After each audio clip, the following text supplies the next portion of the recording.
dan katsiran tayyiban mubarakan fihi kama yuhibbu rabbuna wa yardah wa ashhadu an la ilaha illallah wahdahu la syarikalah wa ashhadu anna muhammadan abduhu wa rasuluhu sallallahu alaihi wa ala alihi wa ashabihi ajma'in, amma ba'd.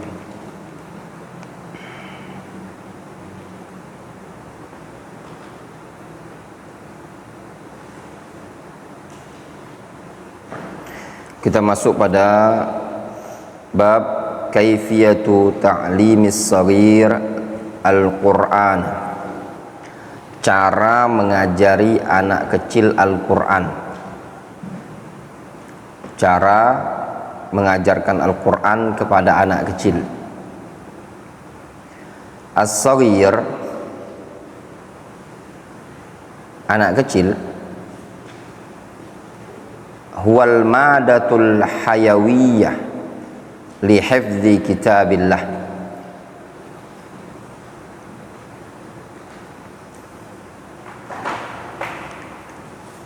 As-shaghir, anak kecil, adalah al-madah al-hayawiyah.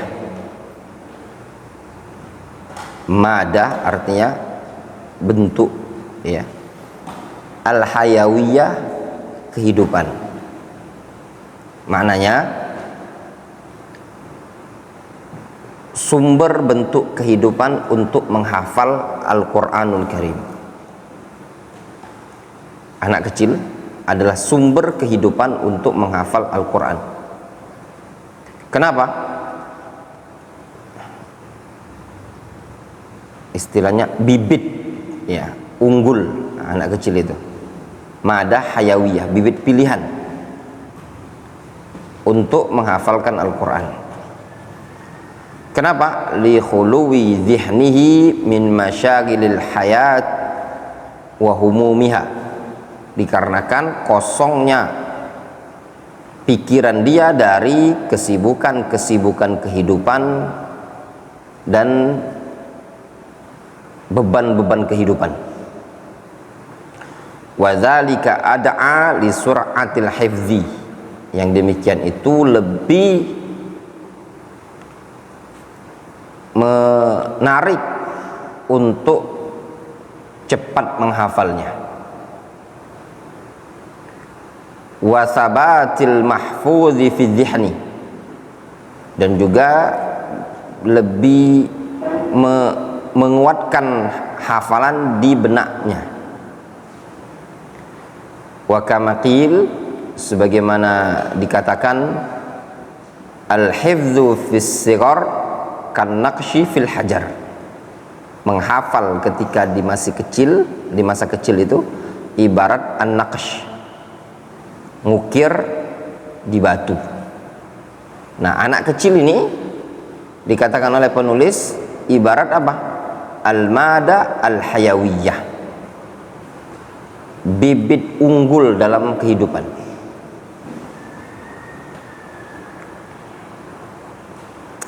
Apa yang menyebabkannya?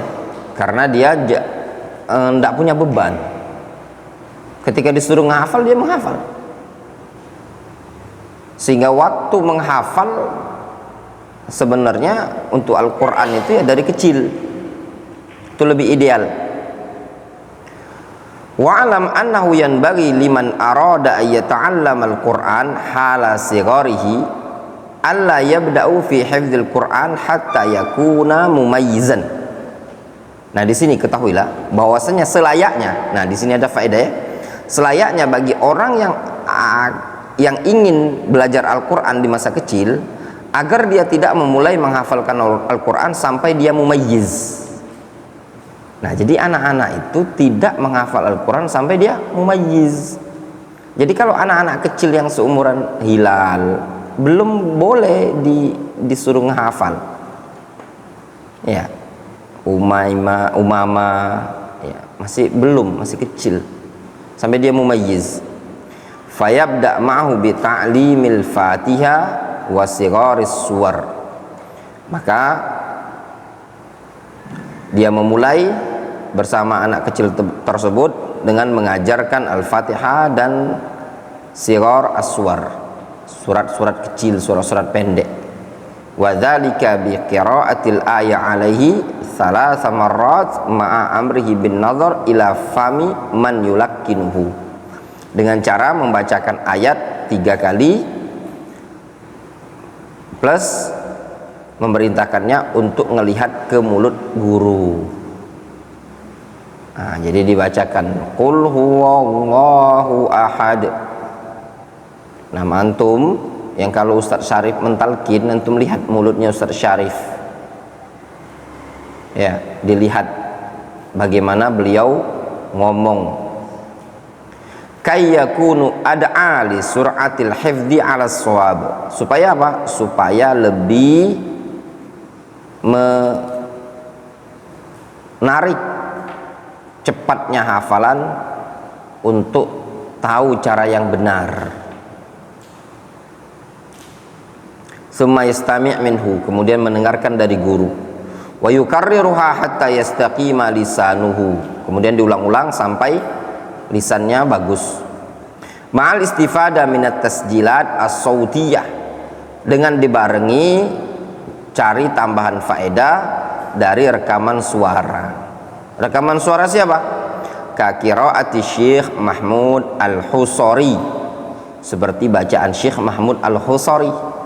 Nah, ini tadi antum biasakan coba dengar rekaman-rekaman masyayikh ya. Kalau mau cari rekaman, coba biasakan cari rekaman seperti Syekh Ali Hudayfi, Al-Husari, siapa kemarin, Muhammad Ayyub ya, Al-Ma'ruf bil Muallim ya, Muhammad Al-Husari yang dikenal dengan bil Muallim, wa Syekh Muhammad Siddiq Al-Minshawi wa ghairiha, dan juga Syekh Muhammad Siddiq Al-Minshawi dan yang selainnya, wa ghairuhuma.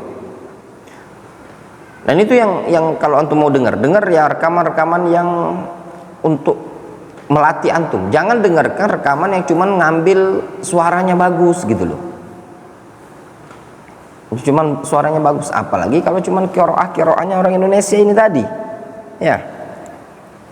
Kadang misalkan ada ahli qiraah, suaranya bagus misalnya.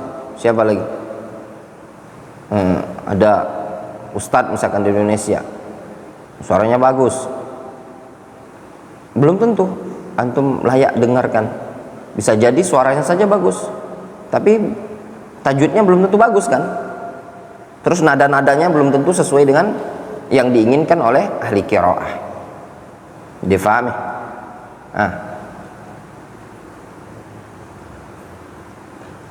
Ada yang hakam tanya sama ana, Abi, siapa sih Ustadz Hanan At-Taki?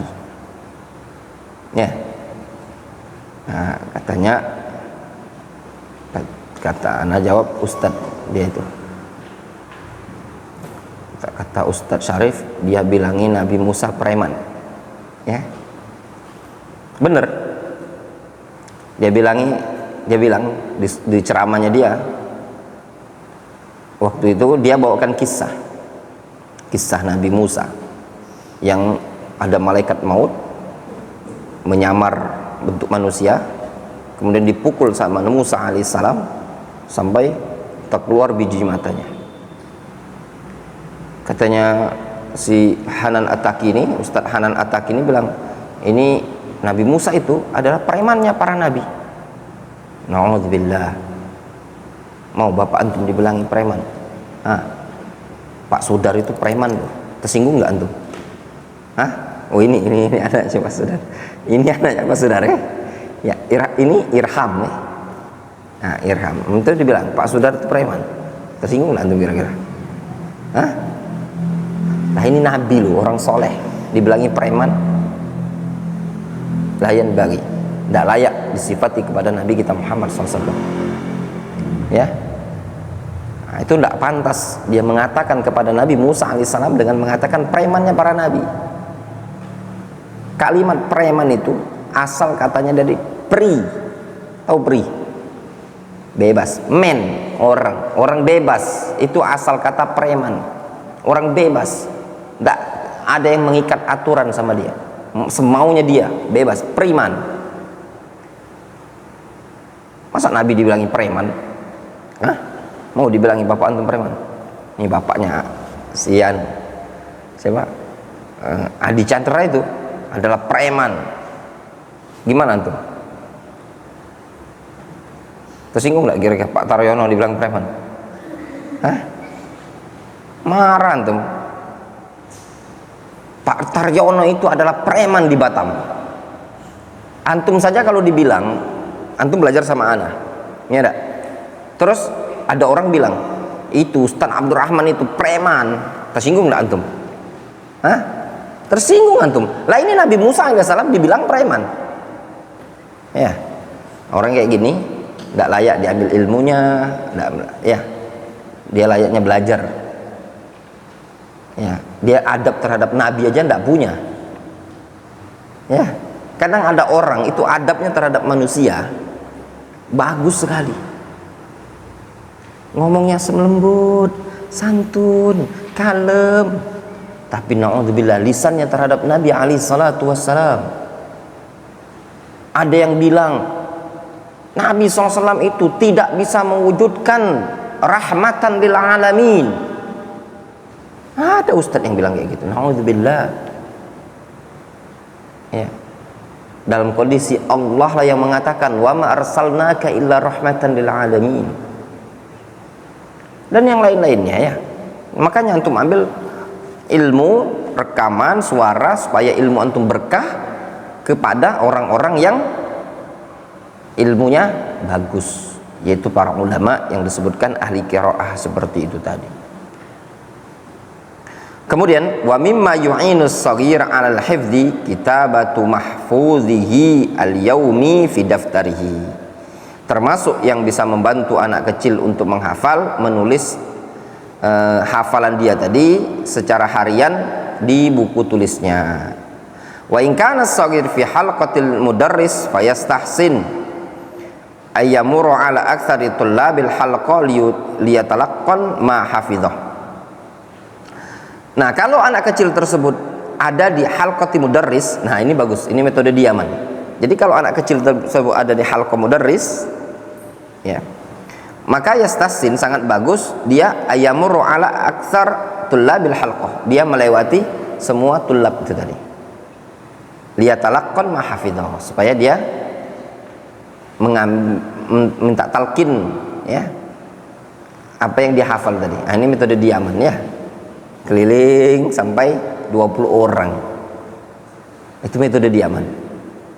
Cuma yang jadi masalah kalau kita praktekkan di sini, misalkan kayak anak kecil, ya anak kecilnya yang di sini sama juga, ngajinya juga sama, mana takhusus, anak takhusus ya kadang sama aja pula. Masya Allah, diaman tuh enak sekali belajar. Dia muter-muter masjid itu aja, orang-orang pinter ngaji. Dia pindah ke sini, minta taksimah. Ya, anak sering dulu, zaman anak dulu. Antum pernah ngalami? Anak-anak kecil datang, sami' nih, katanya, sami' ali. Indonesia, ya Qur'ani ya, ngomongnya kecil. Indonesia Qur'ani. Anda bacakan kan, misalkan surah apa gitu, misalkan Qul huwallahu ahad, dengar dia. Allahus samad, dengar dia. Nanti diulangi sama dia. Qul huwallahu ahad, Allahus samad, lam yalid wa lam yulad wa lam yakul lahu kufuwan ahad.